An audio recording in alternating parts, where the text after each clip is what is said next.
Are they always negative? No, they're not. They're not. Look how people believe in angels. Angelology only started in the 1100s. You can't talk to angels. Sorry. Your guardian angel, you can't communicate with that being. Its purpose is to keep you on track. And it's like, well, I saw this beautiful being with wings. That's a deva. That's part of the Davic kingdom. If you want to call it an angel, call it an angel. It doesn't hurt anything. But who and what God is, the seraphim angels, they spend all of eternity circling the throne of God, singing Sanctus, Sanctus, Deus, Dominus, Deus, Sabaoth, Pleni sunt caeli et terra, gloria in excelsis. Or Kadosh, Kadosh, Kadosh, Adonai Tsevaos, Melech ha'oretz kavodo. Holy, holy, holy is the Lord of God. The whole earth sings in his glory. Those beings never leave. You're not going to channel a seraphim angel. I'm sorry. Don't be dumb. You don't need that kind of ego boost. You really don't. You can channel one thing, and that's other people on this physical planet because they have an astral body, or dead people. But why would Abraham Lincoln be talking to you? What'd you do? You're not talking to him. You're talking to somebody on the astral realm that may be giggling, or maybe they've tapped into the world idea of who that is. It's very complicated, very complicated. Can you come back to the Michael challenging Satan story that you spoke at the beginning of the article? How does that relate to us? Well, I'll give you, it's not a personal view of mine. It's what I have been told from, I'll call it, great beings. Now, why would I have to talk to them? Well, I don't know. Maybe I'm wrong. But it's also spoken of in theosophy and in demonology. The whole idea of Satan getting thrown out to earth was he was Lucifer, the light being. He took billions of angels with him. How do you think the sciences and arts got here? Where did they come from? They came from, in these belief systems, don't jump up and down now, from these angels who are now on earth called demons. The reason they are demonic is that they are powerful and they now work only with earth energies. The material world is what you call evil because it is material. So these beings, and if you look in the books that talk about demonology, I'm not going to get into that, you will see that there are presidents of hell, there are military designations. The purpose of them, by their understanding, is they teach you about the physical world, the sciences, the art, these things that you do when you're physical. But the problem is that they are only physical, only.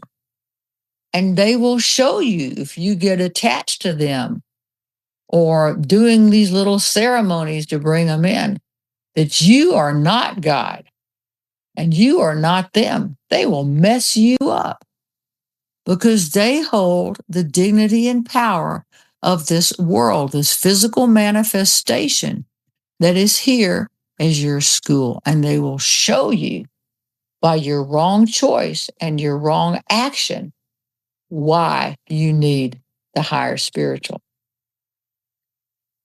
So you're not going to read that in any religious teaching because on this planet, we have to have gods and demons. We really do. We got to have both. Some of the demonic are very, very helpful to people. And the astral realm, the lower astrals, are filled with evil people. I mean, evil that are sociopathic and psychotic with these lower demons who have no consciousness, who will mess you up. So all of that is true. But here's the rub. At some point, it will benefit you to be able to hold two absolutely opposite truths in your mind at the same time and not have to go to one side and blame the other. Just think about that. It's a hard concept to think about, but it's when in practice, when I look at the world, I see that it's evil. I see that it's dark and dangerous and ugly, but I also see that it's really beautiful and miracles happen every day and it's a glorious place to be. Yes, and that is your access to higher power. And when you realize that and see it, you are spiritualizing matter. And that's where the hope comes in, because when you can hold on to the hope, it illuminates the golden threads that are connected to everything, so that even when things seem dark, there's light. And it's okay that you're holding two opposites. You can hold two opposites without feeling crazy about it. Yes, you can. And the idea that God threw Satan out of heaven to punish him, he really did it to give us more opportunity here of choice, of free will. When you're feeling those golden threads and that love, that's eternal.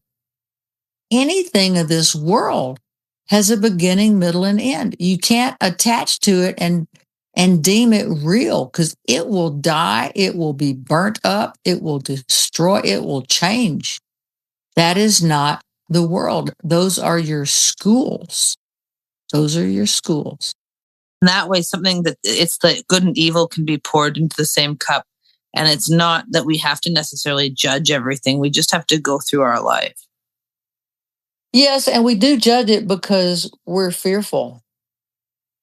I just sometimes want to say to people, you say you're a strong person in your religion, but you are terrified of everything. Everything's bad that's not your little version of it. How can you then believe? Yeah, that's true. There's a lot of fear in people's when people are stagnant and insistent on not changing. It's all based on fear. And it's not a strength of their beliefs because they're not open minded enough to. Well, we're right. And we're all like that to some degree, Linda. I'm not saying that I never do that. I do. But you have to pull yourself back from the abyss, pull yourself back to the edge and go, wait a minute. I have tools, I have skills, I have gifts, I have access to divinity that is eternal. That's how you do it.